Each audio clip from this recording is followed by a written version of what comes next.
గొప్పదని నేను భావిస్తున్నాను. మా ఖమ్మం నగర నాయకుల సంఘం నుంచి నేను విజ్ఞప్తి చేసుకుంటున్నా మేడం. గత ప్రభుత్వంలో 250 యూనిట్లు ఇవ్వడం జరిగింది.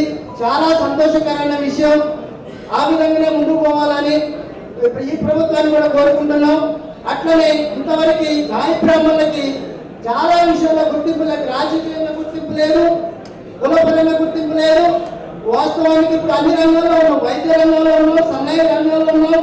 కులవృత్తిగా ఇప్పటివరకు అన్ని కులాల వారు కులాలు మారుకుంటూ వచ్చారు, కానీ నాయ బ్రాహ్మణులు మాత్రం కులం మారకుండా అదే కులాన్ని అంటు పెట్టుకొని పని చేస్తున్నారు మేడం.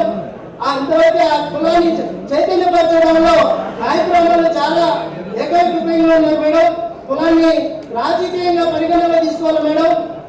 అదే కార్పొరేషన్ చైర్మన్ ఇవ్వాలి. అట్లనే 5 లక్షల వరకు మేడం ఆ నాయ బ్రాహ్మణులకి ఆర్థికంగా వెనుకబడి ఉన్నారు.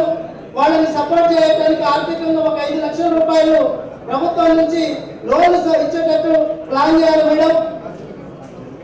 అట్లనే మేడం ఈ ఆంధ్రాలో ఒక చట్టం ఉన్నది, నాయ బ్రాహ్మణుల కుల బహిష్కరణకు దుర్భాషలాడినట్లయితే ఆంధ్రాలో ఒక చట్టం ఉన్నది. అది కూడా తెలంగాణ చట్టం, తెలంగాణలో కూడా రావాలని కోరుకుంటున్నా మేడం.